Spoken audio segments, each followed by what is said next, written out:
बोलो भारत माता की, ಕಾಂಗ್ರೆಸ್ ಪಾರ್ಟಿ ಕಿ. ಈಗ ಎಲ್ಲ ಸಭೆ ಬಹಳ ಚೆನ್ನಾಗಿ ಮಾಡಿದಿರಿ, ಒಳ್ಳೆ ದೊಡ್ಡ ಸಂದೇಶವನ್ನ ಕಳಿಸಿದ್ದೀರಿ. ಒಳ್ಳೆ ಉತ್ತಮವಾದಂತ ಅಭ್ಯರ್ಥಿಯನ್ನ ನಿಮ್ಮ ಸೇವೆಗೋಸ್ಕರ ಇಟ್ಟಿರುವಂತ ಅಭ್ಯರ್ಥಿಯನ್ನ ಕೊಟ್ಟಿದ್ದೀವಿ. ತಾವೆಲ್ಲ ಒಗ್ಗಟ್ಟಿನಿಂದ ಬಹುಶಃ ನಾನು ಎಲ್ಲ ಕಡೆ ರಾಜ್ಯದೆಲ್ಲ ಪ್ರವಾಸ ಮಾಡಿದ್ದೀವಿ, ಮಾಡಿದ್ದೀವಿ. ಎಲ್ಲ ಕೋಲಾರ ಸೀಟು ಎರಡು ಸತಿ ಬಿಟ್ರೆ ಯಾವಲ್ಲೂ ಕೂಡ ಕಾಂಗ್ರೆಸ್ಗೆ ಒಂದು ದೊಡ್ಡ ಭದ್ರಕೋಟೆ, ಒಂದು ಉತ್ತಮವಾದಂತ ಅಭ್ಯರ್ಥಿ ನಿಮ್ಮ ಮನೆ ಬಾಗಿಲಿಗಿರುವಂತದ್ದು. ಎಲ್ಲರ ಒಗ್ಗಟ್ಟಿನಿಂದ ನಾವು ಈ ಅಭ್ಯರ್ಥಿಯನ್ನ ಕೊಟ್ಟಿದ್ದೇವೆ. ತಾವೆಲ್ಲ ನಮ್ಮ ಅಭ್ಯರ್ಥಿಯ ಹಸ್ತದ ಗುರುತಿಗೆ ತಾವೆಲ್ಲ ಸಹಾಯ ಮಾಡಬೇಕು ಅಂತೇಳಿ ತಮ್ಮಲ್ಲಿ ನಾನು ಪ್ರಾರ್ಥನೆ ಮಾಡ್ತಾ ಇದ್ದೇನೆ. ನಾನು ಅಭ್ಯರ್ಥಿ ಹೆಸರನ್ನ ನಾನು ಯಾಕೆ ಹೇಳ್ತಾ ಇಲ್ಲ ಅಂತಂದ್ರೆ, ಪಾಪ ಎಲೆಕ್ಷನ್ ಅಕೌಂಟ್ಗೆ ಅವ್ರ ಹೆಸರು ಬರ್ತಾರೆ.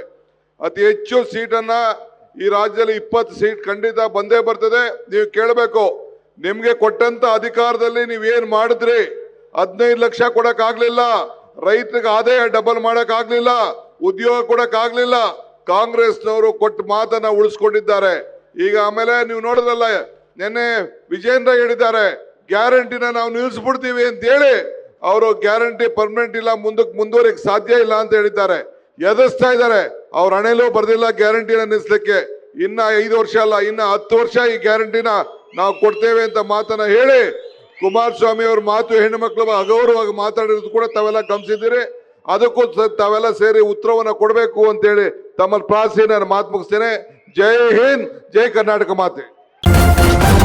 ನ್ಯೂಸ್ ಫಸ್ಟ್ ನಿರ್ಭೀತಿಯಿಂದ ನಿಮ್ಮ ಪರವಾಗಿ.